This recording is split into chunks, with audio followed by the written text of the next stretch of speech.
Someone mentioned to me that you and Luther Vandross were close. Yeah. Yeah? Yeah, man. I love Luther, man. Luther, my boy, Ron put me in Luther's video. And I did a video with LL Cool J down, and I was so horrible. I begged to get out of it, and they cut me out of it. I'm not even going to tell you where you can almost find it, because they might have me in it. I'm about to look it up right now. No, man, don't do it. I was so happy to be out of Google that video. search John Salley, LL Cool J. Let's see what comes up. But the Luther video, it was like, it had Garcelle in it. My girl Daphne Dunay was in it. My wife just talked to Daphne too, by text. And it was so dope. We did it down on Beverly. Can I Take You Out Tonight video. So that's what it is. Mm-hmm. Yeah, I was so happy to be in that video. And when I tell you, I would come out here, that's what I say to people. Yeah, my friend Luther was gay. But he was one of my best friends, Thomas, who cut my hair and cut Dennis Rodman's hair. He never admitted to being gay, though. That was the interesting thing, is because I remember reading this interview before he passed. And yeah, so maybe I shouldn't. Luther, I don't know his girlfriend. I don't remember. Well, I remember that there was an interview with him, right? And they were kind of trying to dance around the subject of asking him if he's gay. And he's like, so are you asking me if I'm bi-coastal?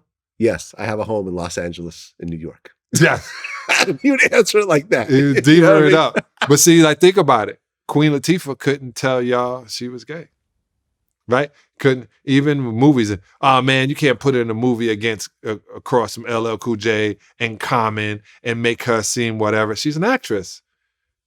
Just like there's a straight actor can supposedly be good at acting gay, a gay person could act straight. Acting. So I'm not going to say that Luther is not here to talk about it. Maybe he didn't want to say that, but you know certain ones of your friends who aren't into certain things. And he was an amazing artist. Oh my God. The voice that Luther has, I would put it up there with like a Marvin Gaye.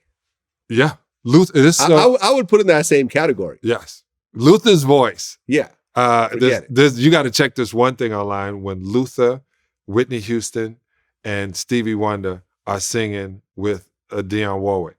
And of course, Keep Shining and all that. Keep shining, keep whatever.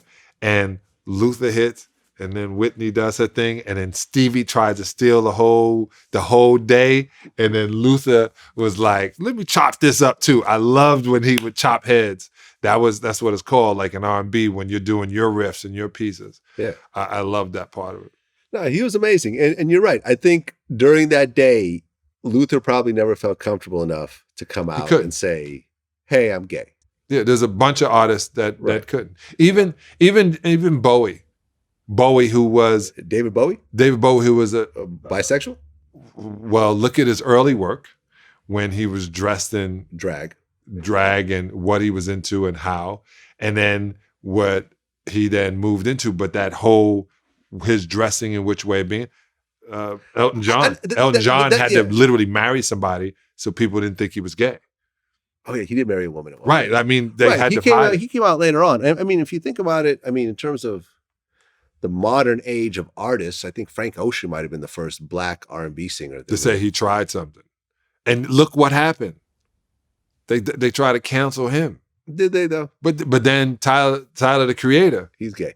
Would say something on Coach. I was there at the Coachella when he said it, and I walked, and we backstage. I walked over, and he's like looking at me. I was like, "You're amazing artist. That shit was dope. Way to go." He was like, "These days, no one really cares. They should have never cared. Yeah, they should have never cared. Okay, so this is how you spend your free time. Who cares?" You know what I said? I more girls for me. Right. That's what I used to say. Well, I think what it was though, it was like. Well, number one, he had a big female fan base. Right. Right. And the women thought that he was singing about them. He was. Was he? Yeah. Well, there was only one song. And when they're going over and he's saying something, I told my daughter when I went back and listened to Orange or Frank Ocean, I said, I think he's talking here when he was like a new feel, a new thought, and a new piece. And I remember when guys were coming out and saying whatever they say and how they got. Listen, what you do in this life is yours, because this is fleeting. Yeah. This life is fleeting. And like I said, what is the ultimate goal? Is it to make the most money? No, because when you die, your great grandkids get high on it. So it's not the ultimate goal is to make the money. The ultimate goal is to get old. This is true. Period. Yeah, being old is a gift. Yeah. I just turned 48 the other day. So okay, that's right. I talked to you on your birthday. Exactly. So I understand how much of a gift it is. And